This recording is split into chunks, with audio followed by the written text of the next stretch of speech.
What is happening, you wonderful people? So August is almost over. It's absolutely crazy. September is almost here. And in the month of August, I saw 4 new films. So we're going to rank them from worst to best. So let's talk about it.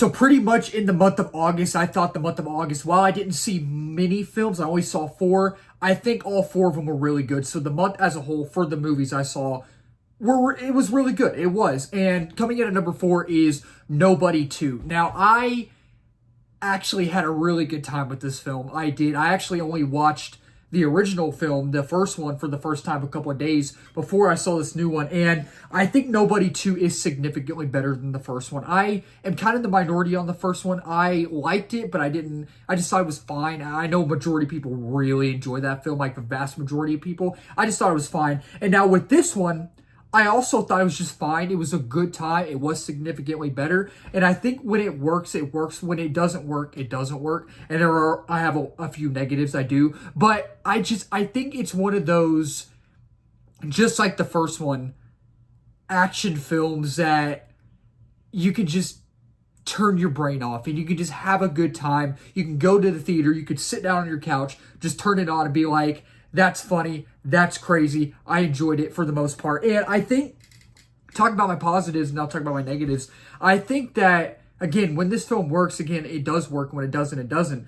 I love the family dynamic in this film. And I think the thing with this one is that I feel like they took everything that worked in the first film and they also took everything that didn't work in the first film and they kind of upped the ante in different ways in this film. Like whether it is the family dynamic. I think the family dynamic is way better in this one. Because I feel like in the first one, you kind of got a little bit of that family dynamic, but not all the way, if that makes sense. And in this film, they definitely amped it up. They definitely amped it up in this one. And I think the action's better. I think the action sequences and the set pieces were really good in this film. Like there's a scene involving a duck boat and then the ending fight or ending battle, whatever you want to call it, is in like an amusement park, which I think was really cool. I thought those were some really cool set pieces. And it's just, I thought the pacing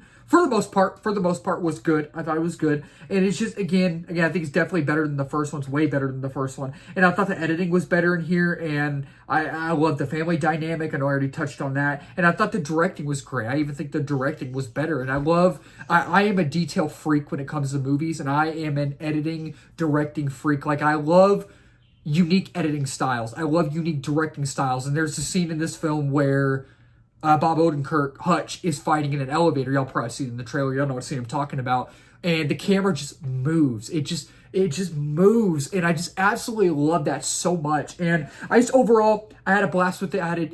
It was a decent enough time. Again, you just turn your brain off. It's not anything Oscar worthy. It's not anything groundbreaking. But I think what makes this film is Bob Odenkirk in the action sequences. The action's great, but Bob Odenkirk is just a force to be reckoned with. And I think he's absolutely fun in this film. But when it doesn't work, I think that really nothing feels earned. Nothing really does feel earned in here. And it's just, the writing obviously is not great. You know exactly what you're going to get with these typical action films, right? You know what story you're going to get. And I didn't really feel like the story was all that engaging. It just wasn't really that intriguing, right? And it's just, I don't think I need to watch it again. Maybe down the line, it'll continue to grow on me. And maybe down the line, I'll have the urge to rewatch it, you know? And I feel like while the pacing for the most part was good, it kind of did fall off the tracks at times. It really did. And the villain in here, there's a few villains in here. Colin Hanks, which it was cool to see him. He played a okay villain. I feel like he was kind of forgettable. But the main villain, the lady villain in here, she was super forgettable. Super forgettable. And it's again, not great, but it's fun. And it treads some things from the first film, but I think overall it's, again, not great, but fun. And coming in at number 3 is Caught Stealing. I actually saw this a couple days ago, so it actually doesn't release until tomorrow. So go watch Caught Stealing tomorrow or Friday or this weekend or whenever you can, because it's a lot of fun. I enjoyed Caught Stealing, and it's one of those films where I didn't really have any big expectations for it, but I watched the trailer a few times, then saw the trailer on the big screen, and I was like, oh, this might actually be a lot of fun.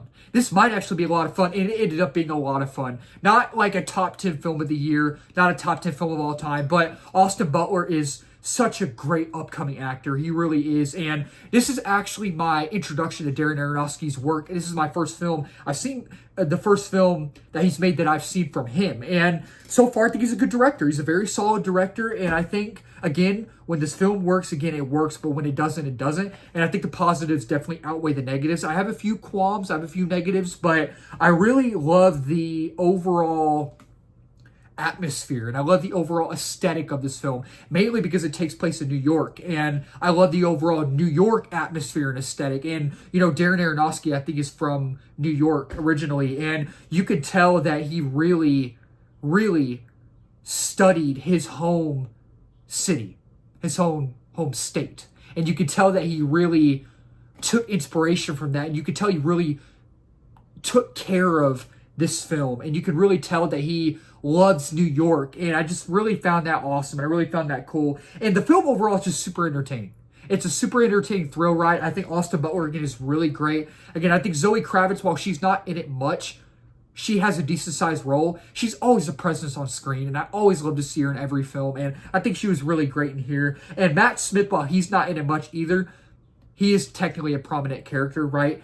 He is so funny. Just his character is just so chaotic and so all over the place, but he just has a presence in this movie, and he's just so fun to see on screen. He's so funny, and Liev Schreiber and Vincent D'Onofrio are not in it much as well, but they are in it mainly towards the end, and they are a duo that I did not know I needed to see on screen, and I hope in whatever movies they do next, they need to be a duo again, because that was so much fun seeing them on screen. And I think Regina King, haven't seen her in a long time, and everybody in here did great. Everybody in here was phenomenal.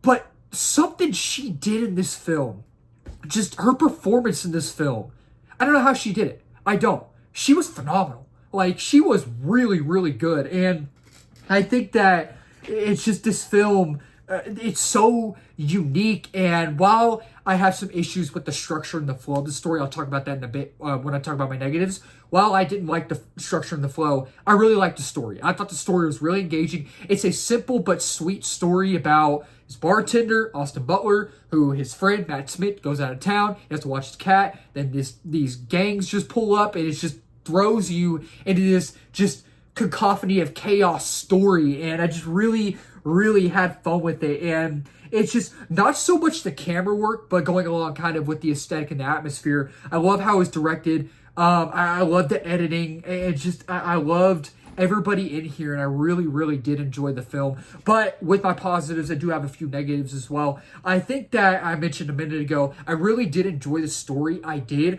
I was not the biggest fan of how the story was structured, the overall narrative. I wasn't a big fan of how the overall story or narrative flowed. It just kind of felt messy at times, because in the story, he watches his cat, and then he gets thrown into this chaos with all these gangs, right? You have Bad Bunny in here, who is the leader of the Puerto Rican gang. Then you have the Russians, and you have Liev Schreiber and Vincent D'Onofrio, who are the Hebrews, right? And they all three are trying to go after Matt Smith for a certain reason, right? But then Austin Butler gets thrown into it, and they're kind of all after him now, right? And I feel like that was cool, but it just, at times, it just made the story very messy. And it's just, besides the main character, Austin Butler, do get a lot of depth for his character, emotional depth we do. I feel like we could have had more time with other characters, right? I feel like we didn't have much, the other characters didn't have much depth, and I would have liked to learn more about them. I would have liked to just wait for a little bit, sit down for a little bit, and understand their motivations, what those characters were like, and the script didn't really know what to do with some of those characters. But overall, I really did enjoy Caught Stealing, and I had a good time with it. And number 2 is The Naked Gun. This film, I had no expectations for. I didn't, because I never saw the original trilogy, The Naked Gun. I never did. And at first, I thought this film was going to be a complete remake, but it is a sequel to that trilogy. Liam Neeson plays Frank Drebin Jr., who is the son of Leslie Nielsen's character, Frank Drebin, from the original trilogy, right? And before I saw this new one, I actually watched the first one for the first time, and I liked it. I thought it was fine. At first, I was like, I don't understand why people find this funny, but it continually got funnier and funnier. And I think this new one is the better film. It is definitely way more funnier than the first one, in my opinion. And I think you wouldn't think of Liam Neeson being this comedic genius, right? You would think of him as an action guy, right? But he truly has his own sense of humor. His humor is great, and this film, for the most part, really, really worked for me. And I kind of want to start off with my negatives. I know I usually start off with my positives, but the thing with this film, while it is really, really funny, it is funny. It is. It's hilarious. It'll have you laughing the whole time, have you cackling the whole time. I think there comes a point towards the end of the film, in the third act, right, where when you go to a buffet, right, and before you actually get to the buffet, you're like, oh, I am so hungry right now. I'm gonna get like 3 or 4 plates. I'm gonna eat so much, and then you get there, you sit down, right, and you end up eating just 1 or 2 plates, and you're like, oh, that was awesome, but I'm full. I've had enough. That's kind of what this film felt like. Like, you're laughing the whole time, right? And you're having such a good time. You're having a ball. You're enjoying it. But there comes a point where you're like, I'm still laughing. I'm still having a good time. But I feel like I've had enough. I'm ready for it to wrap up. It's kind of overstaying its welcome a little bit. And I feel like, again, it kind of, overstays its welcome. And it starts to drag towards the end. It does drag a little bit. And they pause a lot to add serious moments, which I feel like, honestly, kind of made it totally unbalanced and totally uneven. But when this film works, it works. And I think that it is better, and I think it is funnier than the OG. And surprisingly, I thought the film was directed well. It was shot well, and it's truly a blast. And if they make more, if Liam Neeson decides to make 50 more, count me in, man. Count me in. And I think it kind of feels random at times, but I feel like in this movie, that's what makes it work. It being random is what makes the film funny, right? And it's just, there's cool callbacks to the OG, and it'll have you laughing from beginning to end, and there's really some cool set pieces as well. And I think Pamela Anderson is great here. She's hilarious too. And I think that the chemistry between her and Liam Neeson is great. I think the dynamic between both of them is really great. It's an absolute chaotic riot, and I absolutely loved Naked Gun. I thought it was fun. And coming in at number 1 is Weapons. I have been so excited to do this video to talk about Weapons mainly because this is my number 1 of the month, and I know majority of people are enjoying it, and I already have my review out, but I cannot wait to talk about it again. I absolutely loved Weapons. Absolutely loved this film. I'm going to talk about my negatives first just to get them out of the way because the positives outweigh the negatives, and overall I absolutely loved this film. I think the last 10 to 15 minutes really didn't work for me. It didn't really work for me. The twist reveal that we're given as well honestly didn't really work for me either. And some of the characters and chapters that were shown in the film were kind of more interesting than others, right? And I kind of figured out maybe towards the beginning, middle, kind of what the twist was, what it was going to be, right? And there are some pacing issues in the beginning and towards the end. And it's not as scary as I thought it would be. Oh boy, but when this film works, it works. When this film, there are so many things I absolutely love about this film. I love majority of things about this film. My favorite thing, though, my absolute favorite thing about this film, and I love when any movie does this, any movie at all, the way, so you have your story, right? You have your characters as well, right?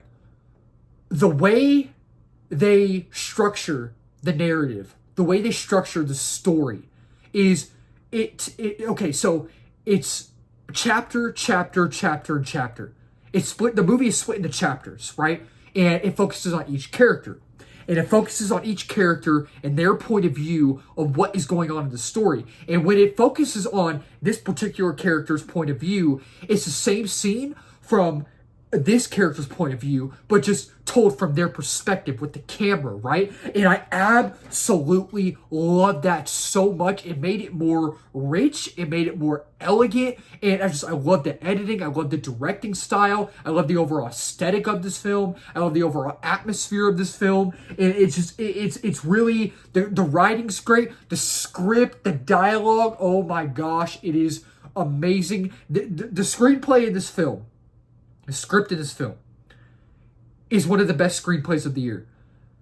Long Walk, I think, is better. Long Walk's screenplay and script is, phenomenal. Phenomenal. But this one's up there. It's up there. And I think the acting was great from everybody. Julia Garner was great. Josh Brolin was great. Benedict Wong was great. Everybody in here was great. But I gotta give a shout out to Han Solo himself, Alden Ehrenreich. He's not the main character, but he's one of the prominent role. He has a prominent role in this film, right? He's one of the main characters. Dude knocked it out of the park. He absolutely knocked it out of the park, and I was like, oh my gosh, this dude is amazing. He's great. I love how the movie takes time to build not just his characters, but it takes time to build its narrative as well. And it's just everything about this film. The scope felt big as well. And the score is just, it's so, I love the camera angles. I love the score. Everything about this film, the film is so intelligent. It's so clever. It's so smart. It knows what it is and what it wants to be. And it really throws you into this story. And it really keeps you thinking. It keeps you guessing. And it's so elegant and rich. And whether it's the acting, the scope, whether it's the performances, whether it's the dialogue, everything about this film, I want to see it again. Oh, it's so good. So that'll wrap up this video. Thank y'all so much for watching. If you're new to the channel, please subscribe, like, comment, share in this video. We just hit 1K subs a while back. Next big milestone is 2K, reaching that quickly. 3K is the next one to be on that as well. And if you're new as well, I do movie reviews, TV show reviews, trailer reactions, movie live streams, movie news, movie rankings, all that wonderful movie stuff under the movie umbrella. And let's talk about in the comments down below. What is y'all's favorite movie from August? Is it Weapons? Is it The Naked Gun? What is y'all's least favorite movie from August? Is it The Naked Gun? Is it Caught Stealing? Let's talk about it down below. Keep talking movies, wonderful people. Cheers.